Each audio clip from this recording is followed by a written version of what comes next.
नमस्कार. आजच्या या सखोल चर्चेत आपण एका अशा विषयावर बोलणार आहोत जो वरवर पाहता एका ऐतिहासिक कथेसारखा वाटतो.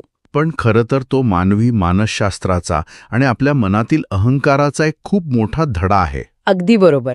श्री चक्रधर स्वामी आणि महानुभाव पंथाच्या साहित्यात सापडणारी छरदोबा जीवनचरित्र ही अत्यंत रंजक आणि धक्कादायक नोंद आपण आज उलगडणार आहोत. हो, आणि या आजच्या सत्राचा उद्देश केवळ एक जुनी कथा सांगणं हा अजिबात नाहीये. नक्कीच नाही.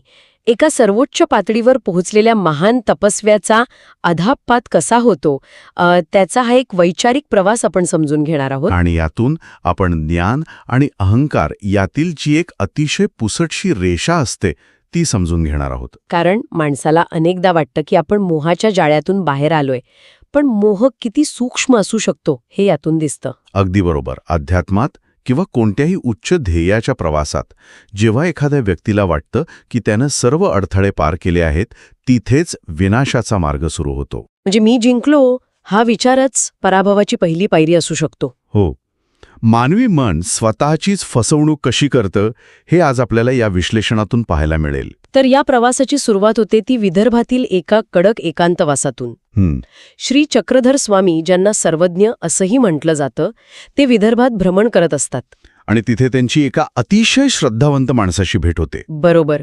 स्वामी त्याला ईश्वरविषयक सखोल बोध करतात आणि पुढे मराठवाड्यात निघून जातात. पण तो माणूस तो बोध इतका गांभीर्याने घेतो की तो विदर्भाच्या एका शेवटच्या टोकाला राहून अत्यंत कडक तपाचरण सुरू करतो. आणि या तपाचरणाचा सर्वात महत्वाचा भाग होता त्याचं नित्याटन. नित्याटन म्हणजे रोज एका गावाहून दुसऱ्या गावाला पायी जाणं. म्हणजे तो कुठेही एका जागी थांबत नसे. फक्त भिक्षा मागायची, दिवसभर झाडाखाली बसून ईशचिंतन करायचं आणि रात्री कोणाच्या तरी ओसरीवर झोपायचं. आणि पहाटेच कोणालाही न सांगता ते गाव सोडून जायचं. पण इथे मला एक प्रश्न पडतो. वरवर पाहता हे फक्त रोज चालण्याचं काम वाटतं, पण या नित्याटन प्रक्रियेमागे नक्की कोणतं मानसशास्त्र दडलं होतं? खरं तर हा केवळ शारीरिक प्रवास नव्हता. मनाला एका जागी रुजू न देण्याची ती एक अत्यंत कठोर प्रक्रिया होती. म्हणजे आसक्ती टाळण्यासाठी. अगदी तेच. मानवी मेंदूची एक नैसर्गिक प्रवृत्ती असते बघा, तो नेहमी सुरक्षितता शोधत असतो. ओळखीचं वातावरण शोधतो. बरोबर. जेव्हा एखादी व्यक्ती एकाच जागी राहते तेव्हा तिला त्या जागेची, तिथल्या परिसराची सवय होते. यालाच महानुभाव तत्वज्ञानात संग असं म्हटलं आहे. संग म्हणजे जोडलं जाणं किंवा सोबत. हो, आणि हाच संग टाळण्यासाठी तो तपस्वी दररोज गाव बदलत होता. त्याला कुठल्याही ओसरीचा किंवा झाडाचा मोह निर्माण होऊ नये हे त्यामागचं उद्दिष्ट होतं. बापरे, असा टोकाचा एकांत आणि शिस्त पाळणं किती कठीण असतं याचा आपण फक्त विचारच करू शकतो. ही वैराग्याची अतिशय उच्च अवस्था होती.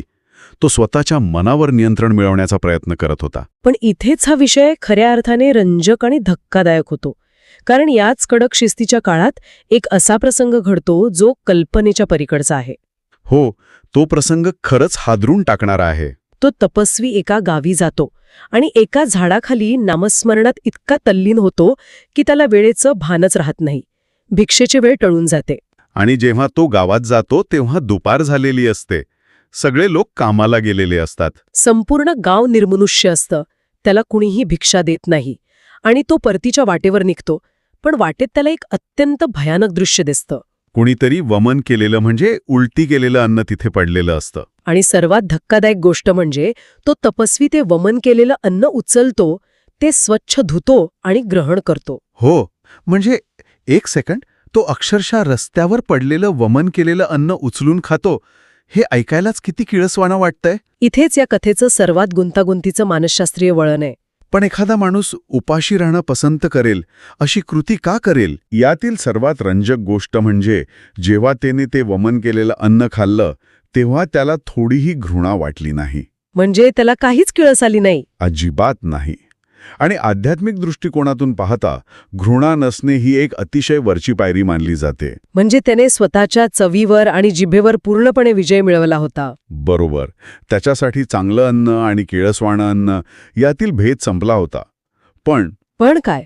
पण इथेच त्याच्या विनाशाचं बीज रोवलं गेलं. शारीरिक पातळीवर तो जिंकला होता, पण मानसिक पातळीवर तो हारला. मानसिक पातळीवर कसा हरला? त्याने तेवढा मोठा विजय मिळवला होता. ते अन्न खाताना त्याच्या मनात एक अतिशय सूक्ष्म विचार आला की मी तपस्वीवंत आहे. मी तपस्वीवंत आहे म्हणजे मी श्रेष्ठ आहे असा विचार. होय, मी महान तपस्वी आहे म्हणूनच मी हे असं अन्न कोणतीही घृणा न बाळगता खाऊ शकतो, हा तो विचार होता. बापरे, म्हणजे हा जो मीपणा होता तो त्याचा अहंकार होता. अगदी बरोबर. बाह्य जगातली ती घाण त्याने पचवली, पण आत निर्माण झालेला हा अहंकाराचा सूक्ष्म कण तो पचवू शकला नाही. खरंच, आध्यात्मिक अहंकार शोधायला किती कठीण असतो मा, कारण तो प्रगतीच्या मुखवट्यामागे लपलेला असतो. आणि या एका विचाराने त्याचं संपूर्ण जीवन मलिन झालं. त्याच्या अधोपताचीही सुरुवात होती. विचार करायला लावणारी गोष्ट आहे ही. एकीकडे सर्वोच्च वैराग्य आणि त्याच क्षणी अहंकाराचा शिरकाव. हो, आणि इथून पुढे जे घडतं ते एका घसरड्या वाटेसारखं आहे. म्हणजे स्लिपरी स्लोप. हो, अहंकारामुळे त्याची रोज फिरण्याची जी सवय होती ती मोडते. तो दररोज गाव बदलण्याचा नियम सोडून देतो आणि सलग 3 दिवस एकाच झाडाखाली बसून राहतो. आता त्याला त्या झाडाची सवय जडते. पण इथे मला सांगा, जर त्याने खरोखरच घृणा जिंकली होती तर एका झाडाखाली थांबण्याने काय फरक पडणार होता? जर आपण याचा व्यापक दृष्टिकोनातून विचार केला तर इथे संगच म्हणजे आसक्तीची प्रत्यक्ष सुरुवात झाली आहे. मेंदूला सुरक्षितता वाटू लागली होती तिथे. बरोबर. आधी तो कुठेही रमत नव्हता, पण आता त्याला तो कम्फर्ट झोन आवडू लागला. ही त्याची पहिली तडजोड होती. आणि या तडजोडीमागे तोच खोटा आत्मविश्वास असेल की मी आता एवढा मोठा तपस्वी झालोय तर एका जागी थांबलो तरी काय बिघडणार. नक्कीच. आणि ही तडजोड फक्त एका झाडापुरती मर्यादित राहत नाही, ती वाढत जाते. ज्या शेतात तो बसलेला असतो तिथला शेतकरी त्याच्याकडे आकर्षित होतो. त्यांच्या गप्पा सुरू होतात. आणि त्या शेतकऱ्याचा आणि छरदोबाचा अतिस्नेह जडतो. छरदोबा हे नाव त्याला त्या छर्दीत म्हणजे वमन केलेल्या अन्नावरून पडलेलं असतं. हो, तो शेतकरी त्याला म्हणतो, महात्मे हो, गावात जाऊन भिक्षा मागण्याचे कष्ट कशाला घेता, मीच तुम्हाला रोज इथे भाकरी आणून देईन. आणि आश्चर्याची गोष्ट म्हणजे छरदोबा ही विनंती मान्य करतो. ज्या माणसाने रस्त्यावरचं अन्न खाऊन स्वतःची परीक्षा पाहिली तो आता एका साध्या भाकरीच्या सोयीसाठी आपला मूळ मार्ग सोडतो. हा सोयीचा मार्ग आहे. माणसाला सोयी कशा कमकुवत करतात याचं हे उत्तम उदाहरण आहे. म्हणजे भिक्षा मागणं ही केवळ अन्न मिळवण्याची पद्धत नव्हती, तर तो अहंकार नष्ट करण्याचा मार्ग होता. बरोबर. भिक्षा मागताना अपमान सहन करावा लागतो. पण तयार भाकरी ही एक सोय होती. या सोयीमुळे त्याची कठीण तपश्चर्या संपली आणि लोकांच्या संपर्कात आल्यामुळे नामस्मरणात खंड पडला. बाह्य सोयींनी त्याच्या आतील साधनेला गिळंकृत करायला सुरुवात केली. संघाचे परिणाम किती घातक असतात हे इथे दिसतं. परिस्थिती एवढ्यावरच थांबत नाही.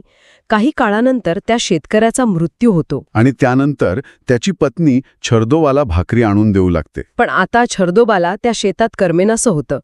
तो जुना सोबती राहिला नसल्यामुळे तो अस्वस्थ होतो. हा त्याच्या भरकटलेल्या मनाचा सर्वात मोठा पुरावा आहे.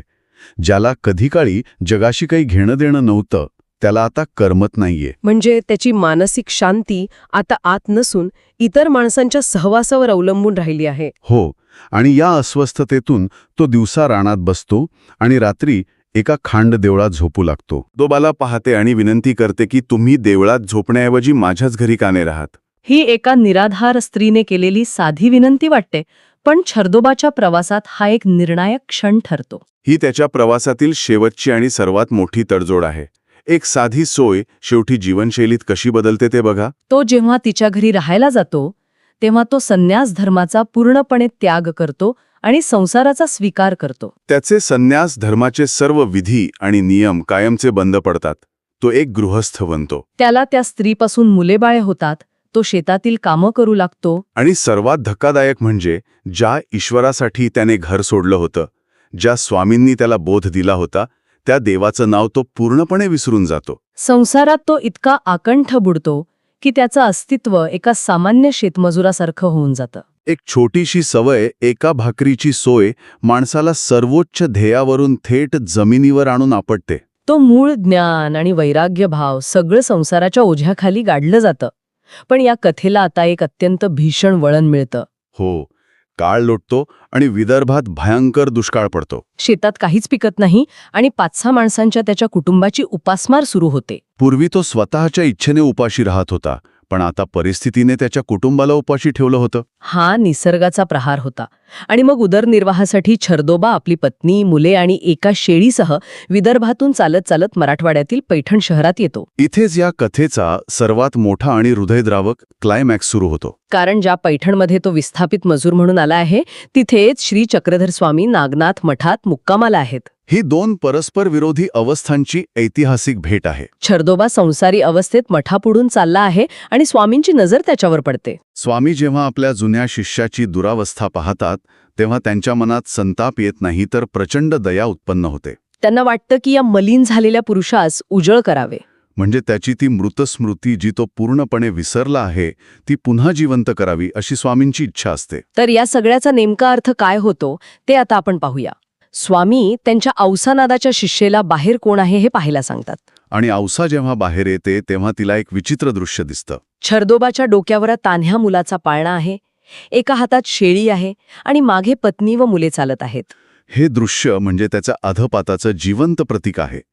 ज्या डोक्यात ईश्वराचं ज्ञान होतं तिथे आता संसाराचा पाळणा आला आहे. आणि ज्या हातात नामस्मरणाची माळ हवी तिथे पोटा पाण्याची सोय म्हणून शेळी आली आहे. औसा त्याला बघून विचारते, हैरे हाती शेळी डोळे पाळणा हे काहीची. म्हणजे तुझ्या डोक्यावर पाळणा आणि हातात शेळी आहे, तू नेमका कोणाचा आहेस? आणि यावर छरदोबा जे उत्तर देतो ती या कथेतील सर्वात मोठी शोकांतिका आहे. तो निर्विकारपणे उत्तर देतो, नागदेव रावळाचा. बापरे, तो नागदेव राऊळ नावाच्या कुठल्या तरी माणसाचं नाव घेतो. तो आपल्या खऱ्या गुरूंचं, स्वामींचं नाव विसरलेला असतो. तोपर्यंत छरदोबा तिथून निघून जातो. पण स्वामी आपल्या भक्तजनांना जे सांगतात ते खूप महत्वाचं आहे. स्वामी काय सांगतात? ते म्हणतात, हा मनुष्य परमेश्वरीय ज्ञान असलेला होता, पण संगास्तव म्हणजे चुकीच्या संगतीमुळे आणि मोहामुळे तो इतका मलिन झाला की आमचे नाव विसरला. म्हणजे केवळ एका मोहापायी तो धर्मपतीत झाला. आपल्या मूळ ध्येयावरून तो पूर्णपणे खाली पडला. आणि हे अधःपतन एका रात्रीत झालं नाही. ही सूक्ष्म प्रक्रिया होती जी सोयी आणि सवयींच्या मार्गाने आली. म्हणूनच अहंकार आणि मोह कसे माणसाला त्याच्या मूळ ध्येयापासून भरकवटवतात हे यातून अतिशय स्पष्ट होतं. अगदी बरोबर. छरदोबाची ही कथा आपल्याला एक अशा वळणावर आणून सोडते जिथे आपण स्वतःला एक प्रश्न विचारला पाहिजे. जो माणूस वमन केलेलं अन्न कोणतीही घृणा न ठेवता पचवू शकला, तो आपल्या मनातील मी श्रेष्ठ आहे हा सूक्ष्म अहंकार मात्र पचवू शकला नाही. आजच्या आपल्या धकाधकीच्या जीवनात आपणही अशीच कोणती सोयीची भाकरी किंवा सवयीचे झाड शोधले आहे का, ज्यामुळे आपण आपल्या खऱ्या ध्येयापासून, आपल्या मूळ प्रवासापासून दूर जात आहोत? विचार नक्की करा.